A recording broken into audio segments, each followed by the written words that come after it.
Hello. And welcome to Gianni's team selection for game week 12, I think it is now. They're all coming far too quickly. My name is Seb. I will be doing Az's job this week. I believe he partied too hard after getting into the top million and couldn't be with us, but we'll do our best impression. And I am, of course, joined by the eponymous Gianni. Gianni, how are you? Hello, mate. Lovely to be here. I'm delighted to also hear Az has made the top million. It's been an interesting couple of weeks. My ranks kind of stayed around the same. I've been away, and I've been FPL's taken a little bit of a back seat for me in recent weeks. I think I just mentioned to you off air. I've been catching up on all the highlights. I missed 4 match of the days. I hate missing live TV games. I pretty much watch every TV game in the UK over the weekend. What is that, 5 or 6? So I'm relying on Match Today, which isn't the best, and Match Today twos, of course, and caught up on all 4 this morning.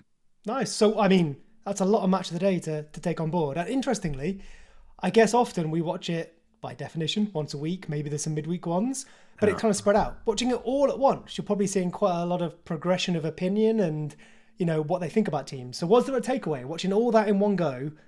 What stood out for you? yeah, I mean, if we go, so it's the last 2 game weeks, right? So it's Brighton aren't as good as I thought they were going to be. It's Mason Mount's awesome. It's that Liverpool are back, and to still captain Haaland every week, pretty much. Like Apart from this despite hit week, the blank, despite the yeah, blank, still watching that game. I went, yeah, it was the right decision. yeah. I mean, Liverpool have shut them down twice. Do you think there's anything in that, or just that old variance? Old variants Yeah. only, yeah. I thought it was interesting. I think it was Danny Murphy and Martin Keown on the episode of Match Today too, saying about Man City performance. Oh, it's strange they've gone back three, and Cancelo was obviously wide right and really attacking. I'm like, it's kind of how City play every week. Like, I know it was a little bit more back three because Ake was the left back and he tucks in, and Cancelo has freedom. But Cancelo always has freedom. Sure, he wasn't in the inverted 10; he was wider than normal. Um, but it was just I wasn't overly keen on the narrative of, oh, Pep does silly things in big games and that's why they lost. City could have won that game if Haaland puts an earlier chance away off KDB cross Haaland header.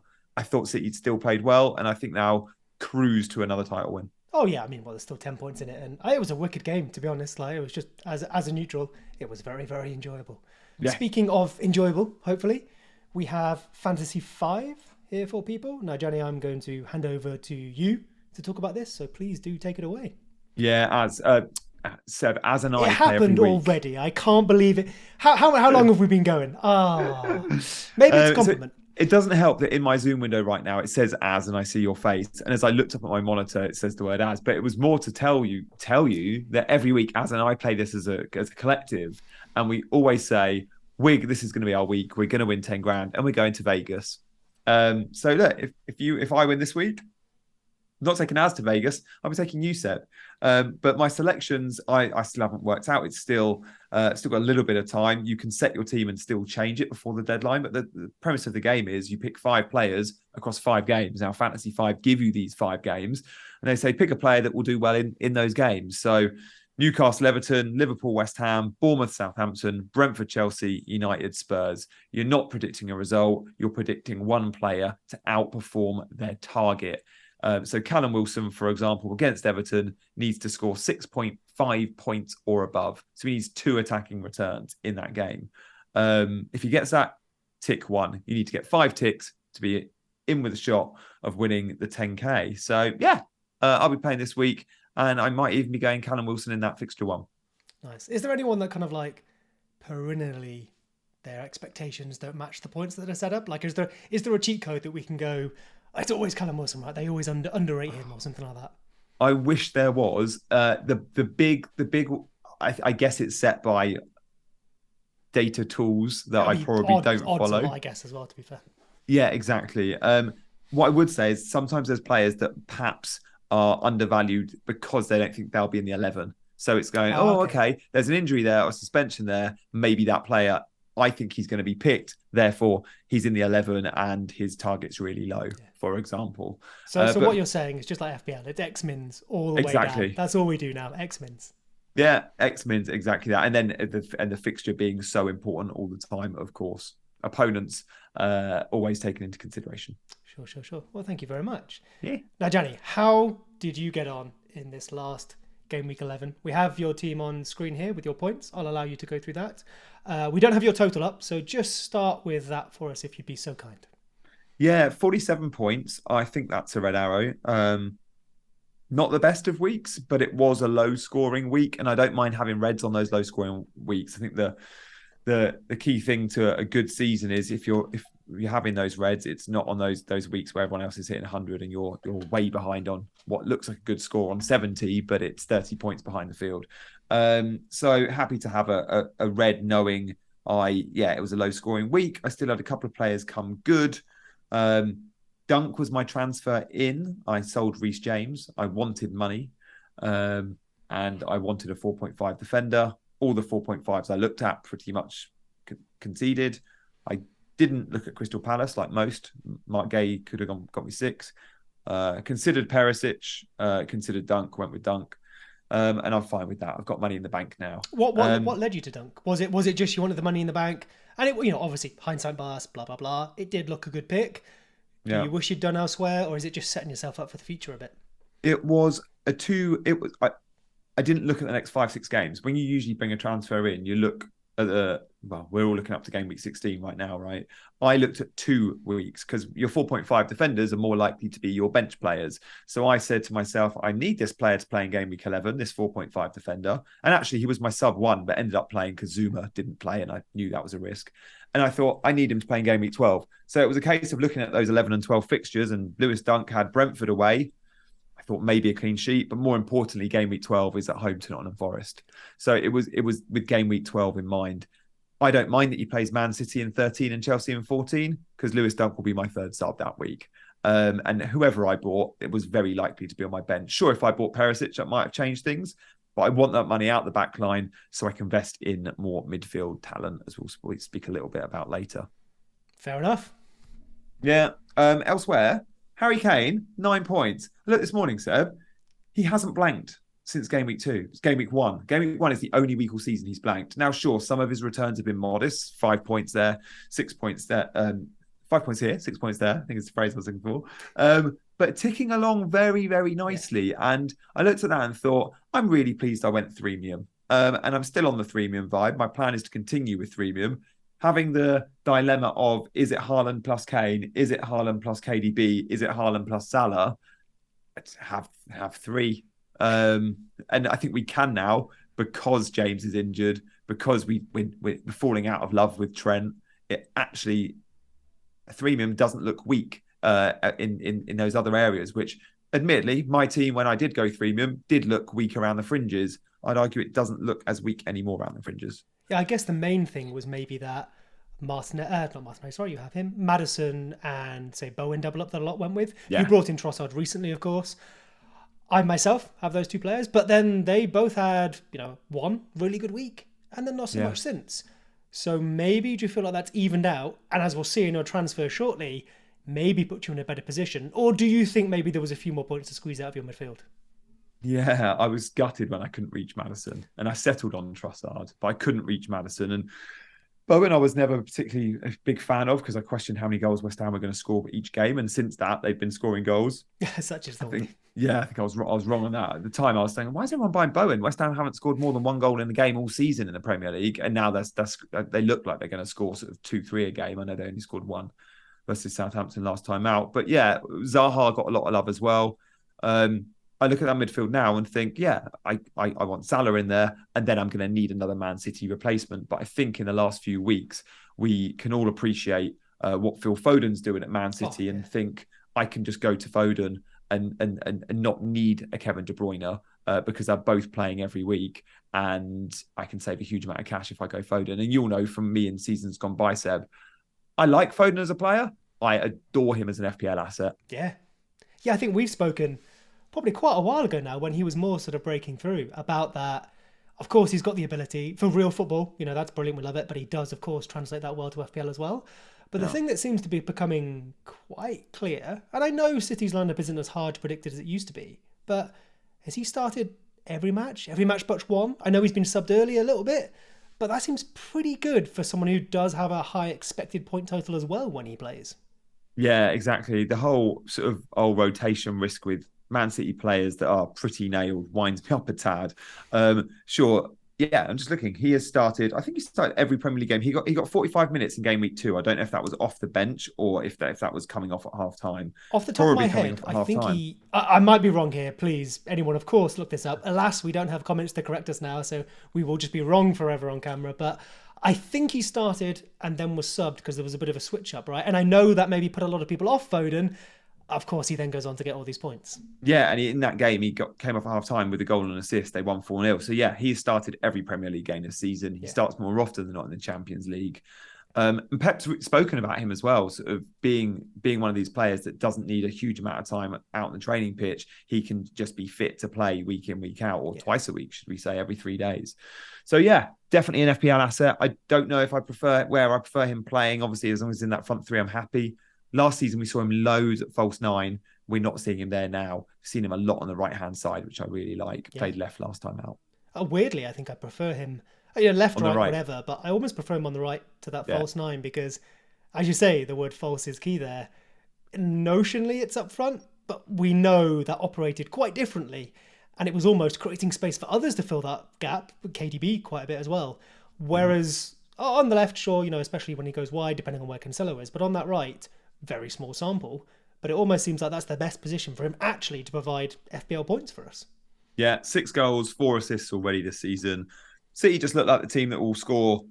They've always got the highest ceiling every given. It feels like they've got the highest ceiling in any given week, and therefore, after this blank, when they play Brighton in game week 13 at the Etihad, and we've seen how Brighton are defending, if I'm selling De Bruyne in the blank, we'll speak more about my transfer. Then I still want to make sure I've got Triple City coming out of that blank. Yeah. Well, why don't you wrap up this week's points for us? Because I am eager to talk about your transfer and what's happening going forwards. Yeah, good. Okay, so other returns. Fulham, nice. 5 from Andreas, 7 from Mitrovic. Happy with that. Sure, I had some blanks in Trossard and Martinelli and Dunk. Trippier came good again. Interestingly enough, was always looks like he's going to get an attacking return. Like the clean sheets for Trippier haven't been brilliant the last few weeks. He's been getting some attacking returns. I think Joe Linton hit the bar or the post off a Trippier cross. So again, close to an assist. He's been such a good FPL asset. Just looks like a long-term hold for me. The double up with Pope and Trippier is a combination a lot have got. I actually went with Ward this week and got the 6 from Ward instead of the 6 from Pope. I think 6 from Ward is worth at least 12 actually, so that's a good move. Yeah.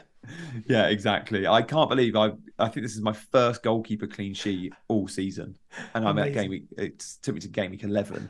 I had Ward, I had Meslier, I had Pope, and now it's actually Ward that got me my first clean sheet point of the season in goal. Unbelievable. Only in FPL.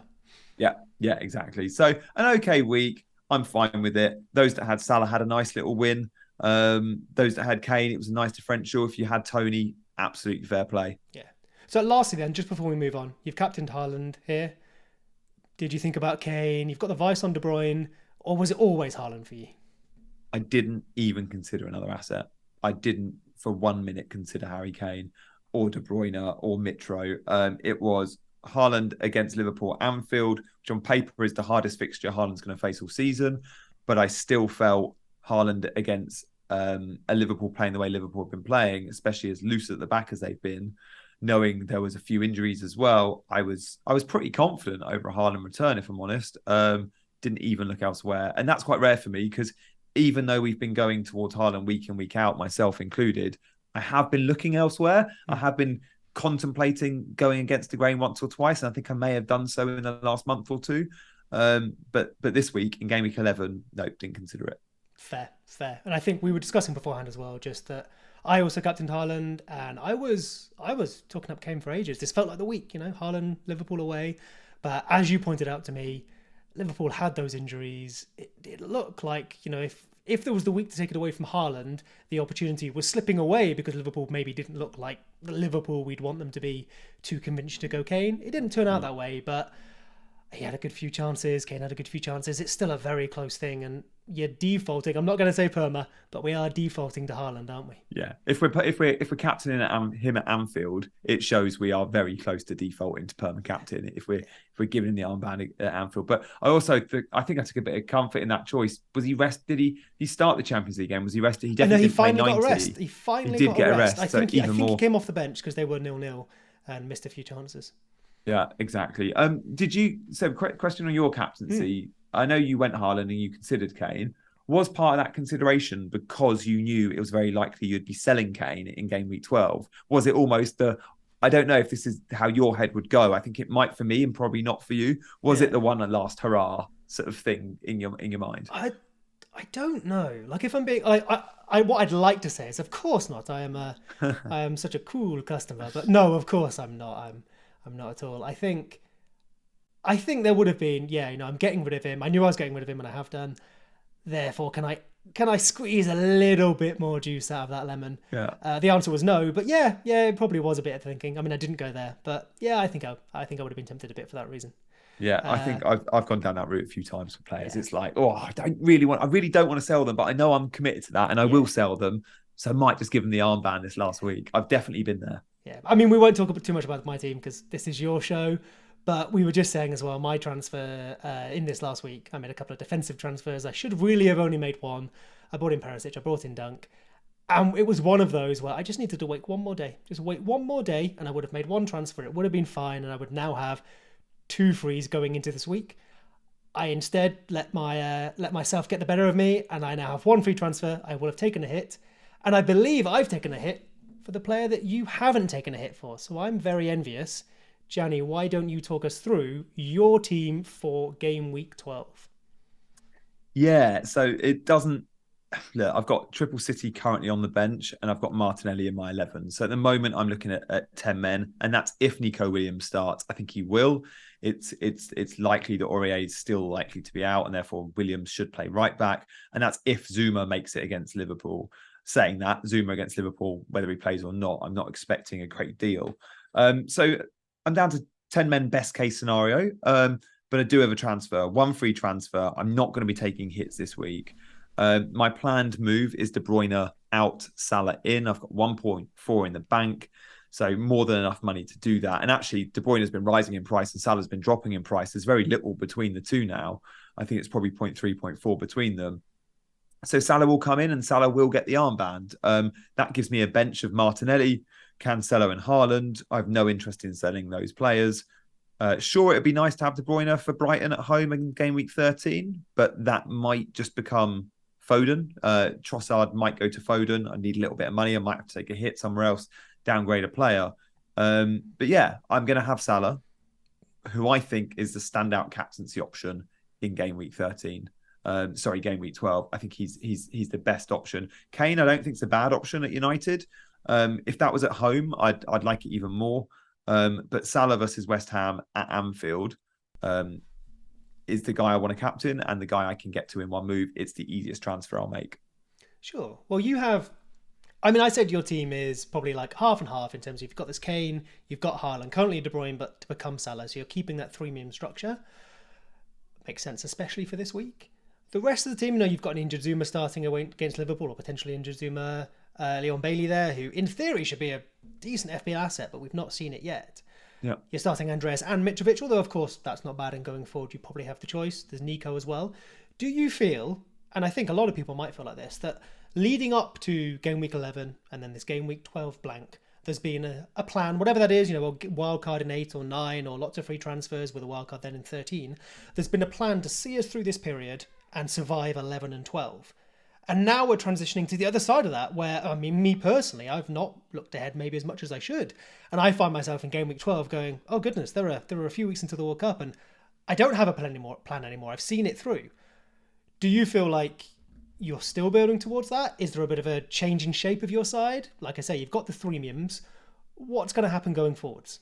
Yeah, I think we all probably. I think that blank game week 12, we knew with a little bit of notice, didn't we? I think it threw us all a little bit to go, oh, we need to make sure we've got good enough squads. So your bench players need to be able to come in game week 12 and do well for you. If they don't do well for you in one week, I don't think it's the end of the world. So sure, we're relying on the likes of Nico Williams or a flagged Zuma to try and get points at Anfield. I don't mind too much if I have a bad week. For me, it's about, 13, 14, 15, 16. There's still huge points to get there rather than that one game week 12 where, you might lose a little bit on the field. So my plan still is to make sure I've got my triple city in place. It's been selling De Bruyne, but hopefully bringing Foden in the week after to make sure I've got some Arsenal players. I've got Martinelli, and I had no interest in selling him on wildcard. So I knew from game week 12 onwards, it's really important to cover that Arsenal attack who plays Southampton, Forest, and Wolves in 3 of the next 4. And again, I probably am likely to want to jump on more Arsenal players, make sure I've still got triple city, because I think they're 2 of the inform or the best goal scoring teams in the league at the moment. So 13 to 16 is really interesting that those 2 teams who blank both have really nice fixture runs. And I don't mind having Deadwood. So yeah, it's not great having Nico Williams in my 11 this week, but he can be my second or third sub. And if I need to find funds to go Trossard to Foden, and it means putting Zuma down to another 4.0 or Dunk down to a 4.0, I'm fine with that. Like, you and I speak quite a lot, Seb, about, we've spoken in the past about those not having points on your bench, and having, you and I both have always had fairly thin benches. Yeah. I'm thinking outside of, even during last season, which was a sort of fairly hit season with COVID, I remember your bench being really thin. Yeah. But historically, we like enablers to make sure we've got that money in our 11. And I'm very happy if I need to, come game week 13, to go down to another really poor looking player that I might be criticised for having a weak bench. I'm fine with that, because in game week 16 onwards, we're changing our team anyway. I just need someone that can see me through for the next 3-4 weeks. Yeah. And it's scenario based. If there are times that need a thicker bench, no problem at all. But like you say, what is this, 4 or 5 weeks until we basically get a 1 week wild card? Yeah. And if you know the team you want to target, there's triple City, triple Arsenal, whatever it is, I think thin benches are okay again. Unless you're taking silly hits to get there, of course. Because what can famous last words, what can happen in these 4 or 5 weeks that we can't fix over the World Cup? I look forward to finding that out. Yeah. Are you thinking a hit, or are you very happy with your 1 free transfer, 1.4 in the bank, which will eat a little bit of for De Bruyne to Salah? Yeah, I don't think there is. Knowing I want to go Trossard to Foden in game week 13, and that will require a hit, because I think I need, I don't know, 1.5-ish, and I'll have 1. So I'm going to need to say 0.5. So it's whether I could take that hit. If I think Zuma, for example, isn't going to play, I could go down to a slightly cheaper player. I need to do the maths on it, but I don't think I'll be hitting this week. I am relying on the likes of Leon Bailey starting. He was one of my concerns. He played really well against Chelsea. He was one of Villa's best players. Like always, he came off when he starts. He came off at 66 minutes. Buendia came on. But against Fulham, I'm not expecting goals from Leon Bailey. I never really am. But I think he starts. He's done enough to keep his spot. And I hope that game can be pretty end-to-end, because Fulham have been poor defensively. Knowing I've got Andreas and Mitrovic, I'd like that game to be full of goals. And Bailey hit the woodwork against Chelsea. He's looked bright. I don't mind the fact that I'm having to play players like him and Andreas. So, there's a few players who I would describe, a bit like Foden, who we've covered a lot, as some of your favourites. Reece James has obviously left. Yeah. His competition in many senses is Trent Alexander-Arnold, who we've not mentioned. But there's also Saka and Mason Mount in that sort of 8 million bracket in midfield. Now, me personally, I have my heart set on Saka, and I don't think I can get there till 14. Do you have plans for any of these 3 players? For me, it will be, if I keep with Threemium, which I really want to do, I can only afford 1 8 million mid, and I can just about get to an 8 million mid. As I said, it's Trossard into an 8 million mid. And that for me is simply Foden. Saka and Mount would be a nice luxury. But if I want to keep Haaland, and I want to keep Kane, and I want to keep Salah, compromise. And Salah will be staying. Haaland will obviously be staying. Kane, I can't see myself selling Kane. It's United, it's Newcastle, then it's Bournemouth. I think I'm going to continue with Freeman all the way to the World Cup. I'll reassess during, and that unlimited transfers, I might go back down to 2 come December, come Boxing Day, when we start up again. Is it Boxing Day? I think it might be. 26th, I think so. Yeah. But I've been going pretty much all season with Freemium. I had a little phase of going down to the 2. I think I had a couple of game weeks. And so far, I've not had an unbelievable start to the season. And I'm about sort of middle of the line with sort of, if I'm comparing myself to other content creators. But I don't want the headache each week. I don't want the headache. I would hate to be in the position this week where I was having to sell Harry Kane to be able to bring in Mo Salah, for example, which I know a lot of people are having to do, Seb. So I'm just like, save the headache, have all 3. Sure. Well, you say save the headache, but we spoke about, captaining Haaland more often than not, if not always. You've got Kane, you've gonna have Salah. You're captain Salah this week, but then it's presumably Haaland all the way through. Do you think you are getting value out of your squad by never doubling Kane and Salah's points again? Yeah, it's a good question. Like, yeah, your premiums are, many will say you're spending 11, 12 million on a player you're never going to captain. And yeah, you're probably right. There might be 1 or 2 weeks I do go against Haaland. I don't know. I've not looked into it. I mean, looking game week 13, Haaland's got Brighton at home. So sure, I'm going to be captaining him. I think does Salah play? I feel like Salah goes to Forest that week, but I still won't go against Haaland. And then Haaland plays Leicester, and then it's Fulham, then it's Brentford. Yeah, it's probably going to be perma captain. I still don't mind. I want those points from Kane. I want those points from Salah, with or without captaincy. I think it's just a little bit more reliable. Those 8 million mids, sure, I'd love a Saka or a Mount, but I wouldn't want to hang my hat on those players. I feel like with Kane and Salah, I can even without captaincy. I can rest easy knowing they're going to deliver. Sure. Well, I guess one final question for you then. There's a player that I'm not sure if you've heard of them, but I hear that they are fabulously outperforming their numbers, which, if you ask me, just means they're incredible, right? That's what that means. Heung-min Son reincarnated up front for Bournemouth. Dom Solanke, what do you make of him? You infamously weren't such a fan a couple of weeks ago. He would facilitate more of your team if you so fancied it, although you seem set. What do you reckon? I can't. You can't. I'd have to leave Twitter if I bought Dom Slanky now, mate. I was shocked people were buying him 3-4 weeks ago. For those that did, fair play. What a shout that was. I don't know where you saw it. You saw something I didn't. Maybe it was just simply the price and the fixtures. I'm pretty sure that's what it was. It certainly wasn't anything he was doing on the pitch. Yeah, it's one of those, like, of course he's not got the numbers of Kane or whatever. And, we joke about the numbers now, small sample. He's very cheap. He's nailed. He takes penalties. Happy days. Yeah. Shane Bournemouth don't get any pens, but he's scoring open play goals and open play assists. So Southampton up next is a really nice fixture for Solanke at home. Derby as well, of course. I don't know when the last time Bournemouth and Southampton played each other, but they'll be up for that. But then it's West Ham, then it's Tottenham. The fixtures aren't there for me. Yeah, game week 12 looks nice. No, I can't consider Dom Solanke, who, he's had 4 returns in the last 3 or 4 games from an XG of 0.3, 0.4-ish. Fair Elite play. Finisher, mate. Elite finisher.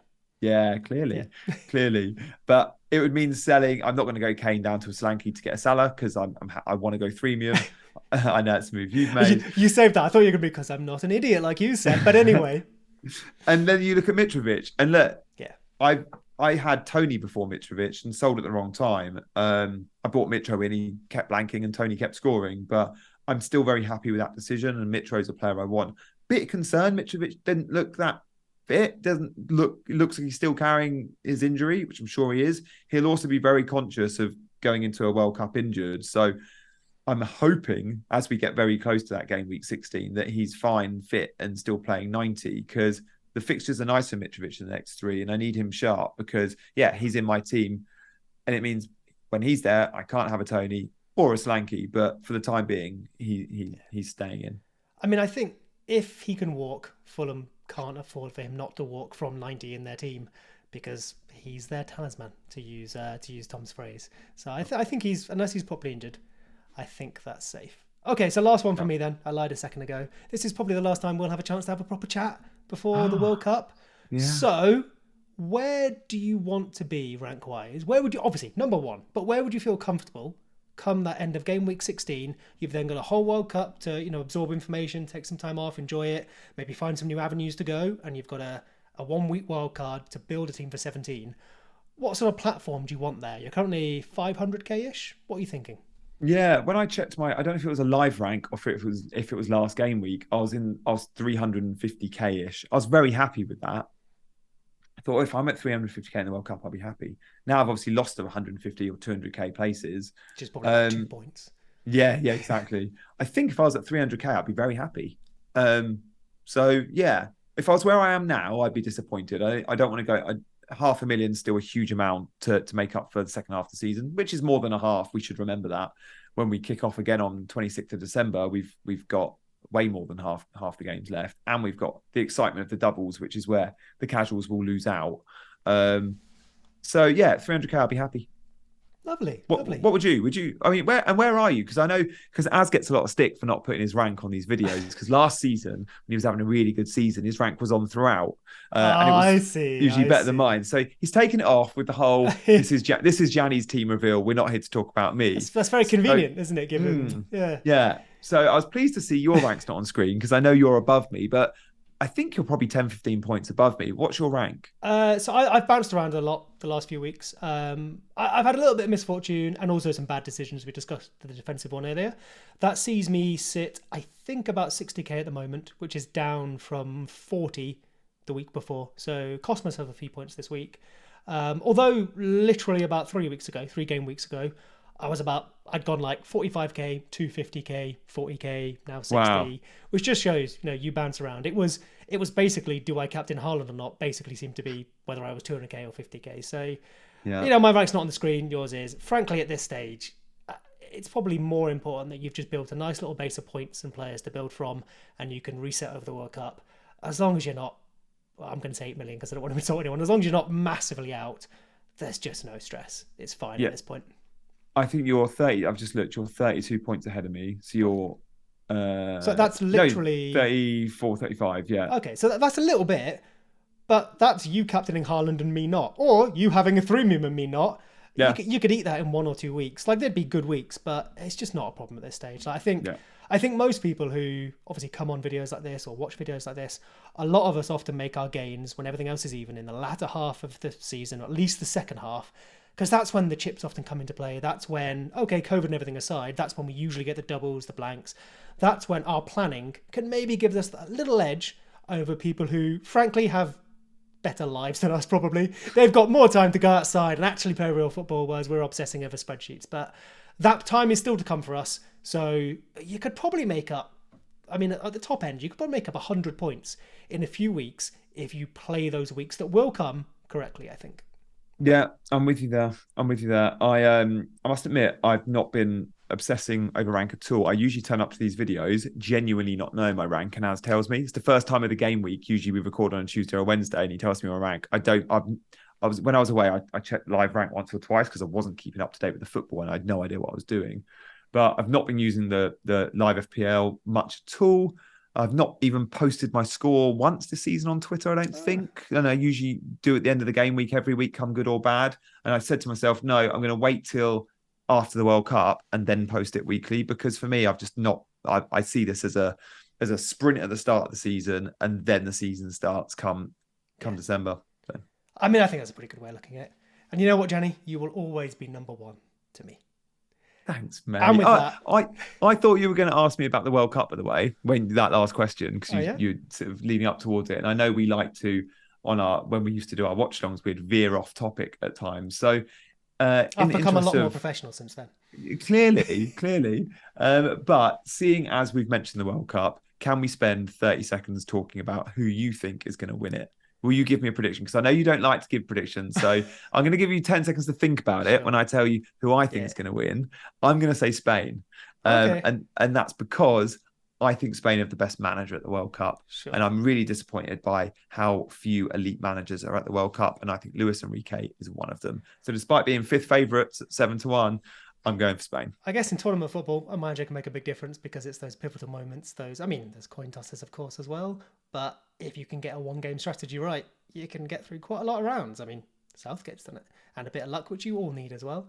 For me, I mean, cards on the table, and this is just for me personally.